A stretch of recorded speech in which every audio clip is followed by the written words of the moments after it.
Hey y'all, welcome back to Medicine with Vix. That is me, and I am a fourth year medical student on my very last rotation of medical school. We have come a mighty long way. We've come this far by faith. Whew, yes we have, because I ain't did nothing but trust on the Lord. And if you know, you know, okay? I think I'm lost. I also think I might have found it, which also means, how am I supposed to get back? I don't know. But they said my bags and stuff would not be secure in the other room, so I had to find this room. Yay. So basically, the coordinator sent out information on how to log on and such today. So I get here and I can't log on to a computer, and then the links are broken, so I have to call IT. First time it disconnected, second time it worked, but then they need to do a video call to verify who I am, which makes sense, but my ID was in my locker. At least I didn't get lost finding a room, and I'm hoping that this phone works so I can call and start the shift. We're 20 minutes in. We ain't seen nobody. Literally an hour later. I'm about to go over there for my shift because I finally got off after calling 5 times to IT. Finally have login. Ooh, chale.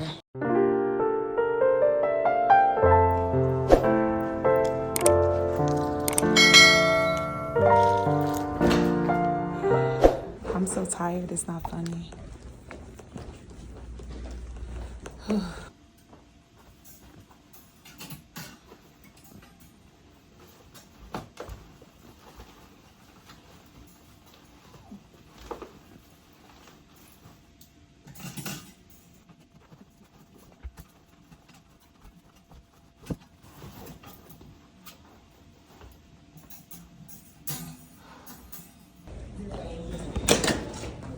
The resident today is super nice. Should have said, no pressure, no pressure, no pressure, all 5s. You showed up, you here, and I'm like, yeah. I woke up at 2, then you went to sleep till 4. Oh, I went up at 4:45, so love that. Let me get back. This is good. They put a safety event in because downstairs it was 60.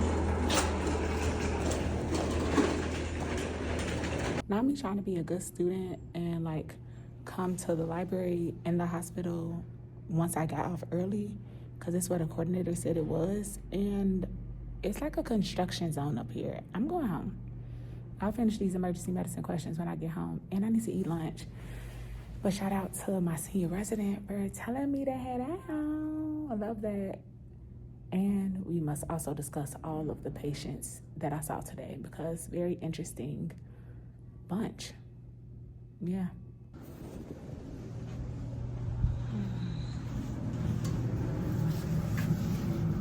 Yeah. I'm going there. Yeah.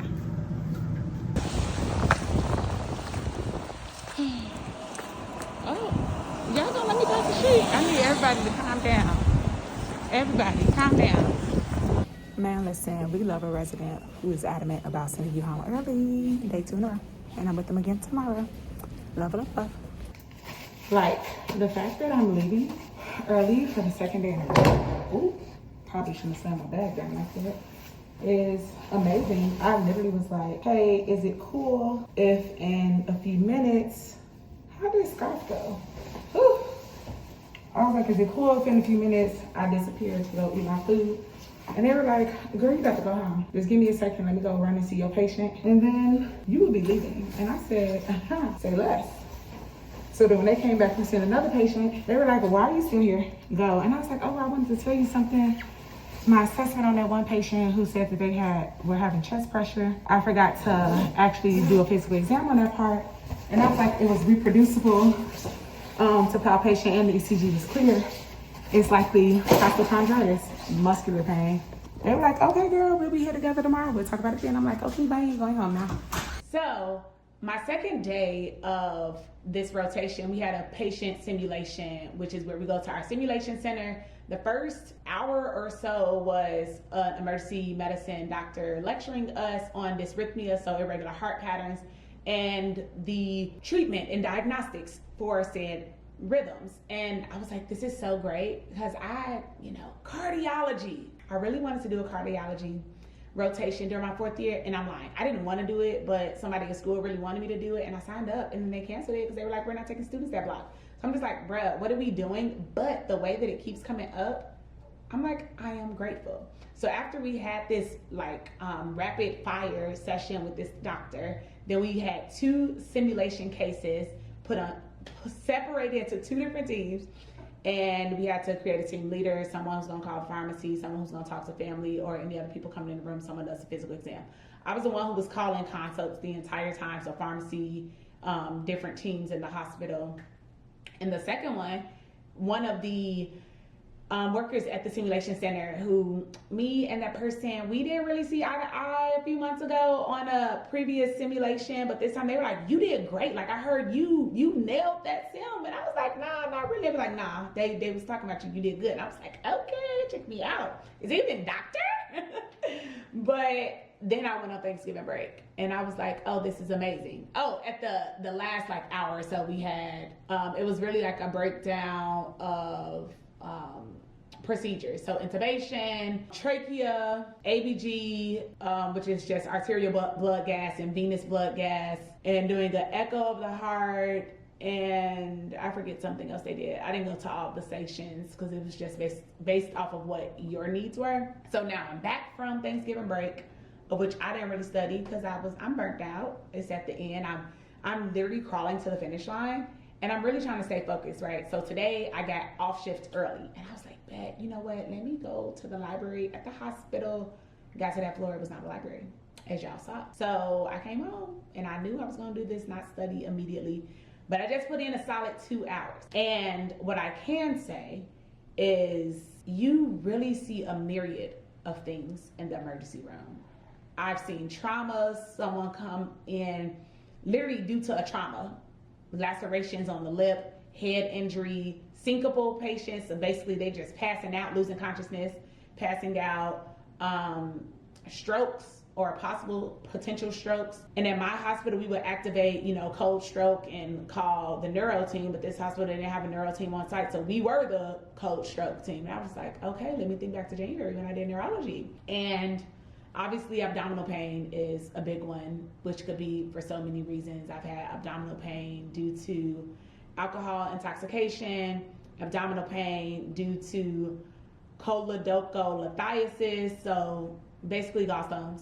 I've had you can also have abdominal pain for pancreatitis, cholecystitis, appendicitis, ovarian torsion, like the list goes on and on and on. So just trying to keep a broad differential. Also seen patients with headaches and having to know like what are different types of headache, migraine, cluster, tension, what are the treatments for each ones, and also headache and vertebral artery dissection, which is like very, very serious, that can lead to a stroke. Let me see what else. I should probably start writing these things down. It's so hard to remember everything that you see in a day, especially because I was running off of 4 hours of sleep today. I don't know how I'm still awake, but I'm functioning. I'm doing my best. But the residents, like the culture in emergency medicine is chill, like so far. Granted, this is only my 2nd shift and I only have 10 shifts left, but it's real chill and I love chill. Like, resident asked me what is some feedback I could give them, and I was like, honestly nothing, because you let me just dive right in and do things, and I love that. Like, give me the autonomy, and it's just amazing. Also, we can get psychiatric patients, someone who is saying that they're going to do harm to themselves or someone else, which psych was my last rotation of 3rd year, well, second to last, since I had to redo surgery. And I know my antennas go up a little bit more for psych, just because I'm a tiny human being and I feel extremely vulnerable in those situations. Shout out to psychiatrists, everyone who's in behavioral health, because that is not an easy job. And obviously, I've removed bias a long time ago, and I address my bias every time I have a bias. So when I saw the patient, I'm just not like, oh, you gonna attack me? No, but also based on the information that we were given as to why this patient was brought in, I'm just like, okay, let me be extra cautious and kind of stand behind the people, because this isn't directly my patient. I'm just observing as a medical student, because when different cases come in, I want to see them. I don't want to just sit at my desk all day, because obviously that makes the time go by slower and I'm not learning. And it's my last rotation. Like, yeah, I want to skate to the finish line, but also I'm about to be a doctor, so I can't, although I want to skate, I can't skate, because people gonna expect me to know things.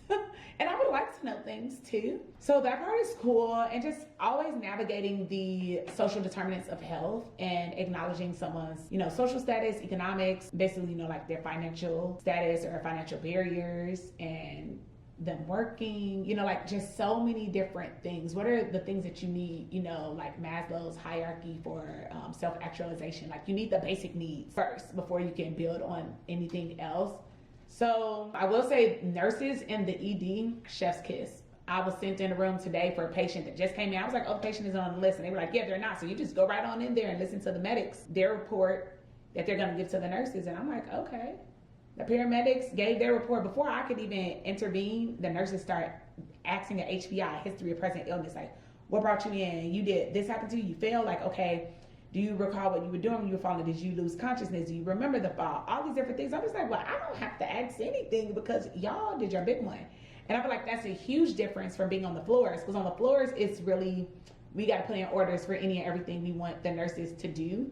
But in the ED, they full-fledged. It's giving ED nurses, they about that life, and labor and delivery nurses about that life. Like I'm talking just interventions, jumping right in immediately. Love that. And I will say, it's funny how certain specialties in the hospital can kind of like beef with each other. I was standing there today like a fly on the wall as the nurses kind of like beef with one of the paramedics, and not to their face, but it was just kind of like, yeah, I don't know. Because I ain't trying to be messy or nothing. All I'm trying to say is that everybody in healthcare seems like there's some type of dissonance across fields within the healthcare system, although we're all on the same team. At the end of the day, I think people just really want folks to be efficient in their job and ask proper questions and giving an adequate handoff so that the next shift of people who are getting the patient can do a good job. So yeah, that's all I got today. I didn't get much sleep, so let me be sure to get my 8 hours sleep tonight. But I will say that I think that I'm actually going to enjoy it. Ooh, yikes. See, that's what happens when you're tired. You knock over your trash can. Ooh. Okay, I'm back. I think I'm really going to like this rotation. There are 3 different shifts. You work first shift, second shift, or overnight. Thankfully, I only have 2 overnights. I think I have the most, then we have equal 5 and 5 first shift and second shift. First shift was hard for me to get up this morning just because coming off the weekend and coming off a break, I definitely went to sleep way too late, like after 10 o'clock. Tonight I'll be sleep before 9. Second shift is cool to get there, but it's hard for me to stay up late because I'm like, bro, my bedtime is really like 10:30. So if we are talking about getting off around bedtime, it's getting difficult. But there's this website, oh, dang it. I don't even think I saved it before I restarted my computer. Let me see. I wrote it down somewhere. There's a website that they talked about in the simulation last week, and it's called CVIM Curriculum, Society for Emergency Medicine Curriculum. And it's literally for 4th years and 3rd year medical students to tell you like the highlights of things you must know while you're in the emergency room. And so I can definitely link that below, because as I'm going through questions from this book for emergency medicine, and I can also tell you what book I'm using for that. Did y'all even type in what I just copy? I don't understand. I did copy. I forget my things are different on the keyboard.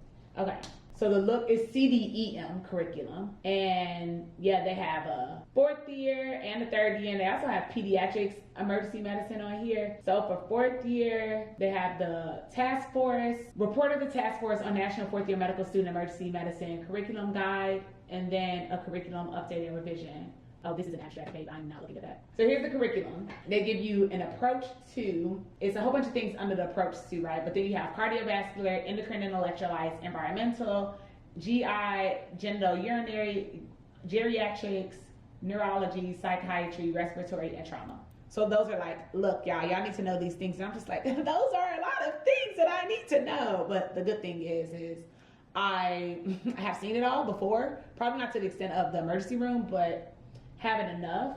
And then the book that my friend told me to use because it really helped her on the rotation is called Emergency Medicine Pre-Test Self-Assessment and Review.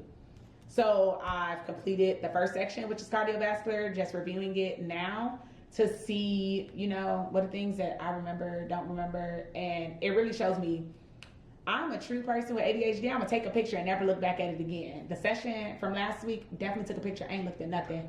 And this whole first self-assessment were all the things we talked about last week when I was like, this is the best simulation I've ever been to in my life while a medical student. But reinforcement is just important. So I'm happy that, although I didn't do it during fall break, I'm doing it now. I guess it went fall break, it's Thanksgiving break. But I'm doing it now, and that is what's best. So yeah, basically y'all gonna get a series of vlogs of coming with me to the emergency room and trying to do a better job of wrapping up my time in medical school. Fun fact, as a docs tutor, I, as a tutor for the second year medical students, preparing them for third year on how to give patient presentation, patient write-ups, all those things. I literally just wrote yesterday when I was grading one of my students' write-ups saying like, oh, you have to write the pertinent positives and pertinent negatives. First thing the resident said to me this morning was, you didn't write any pertinent negatives. I was like, that is so funny, because I just said that yesterday. And they were like, it's okay. And I was like, I mean, it's not, because I'm telling other people, and here I am making the same mistakes. Just a reminder that I am human, and also practice what you preach. Is important to put pertinent negatives, because if you don't write them down, and that's just things that could be associated with someone's symptoms, but you ask them and they don't have them. So if you don't write them, then the reader can assume that you never asked these questions, and they may or may not have these symptoms. And so I have to say like, okay, patient presented with a headache, blah, blah, blah. Like literally they present with headache, right? And let's say they are having nausea and vomiting, but I can say, okay, but does not endorse vision changes, ataxia, so changes in their gait or their balance, their cranial nerves, like extraocular movements are intact. Basically, like, what are the things that they don't have that could be impaired by this headache, right? Do they have aura? Do they have light sensitivity? Are they like, is their hearing still intact? Like, what's going on, girl? Like, because the more pertinent, positive, more things that they do have and the things they don't have, it'll help you get to a definitive diagnosis. Clearly, I am at this point stalling out because I am so exhausted. So I'm gonna wrap this vlog up, and I will catch y'all in the next one. Yeah, the countdown is real. Like, don't get tired of me saying it, because I'm gonna say it every single time I log on. That, I think at this point, today is the 1st, I have 18 days until I am done with medical school. So as long as I don't miss a shift, because I'll have to make it up the day after the exam. So we're not planning to do that, barring no nothing. Like, Lord, let's just get in there, get out, and get it done. Have a good night, y'all. See y'all next time. Oh yeah, be sure to let me know. Drop any questions down below. Y'all want to hear, y'all want to see different angles, different things, different points of me being in the emergency room. Just let me know what you want. And I do my best to do it without, violating patient privacy. Since, hey, HIPAA is a thing. Catch you next time. Bye.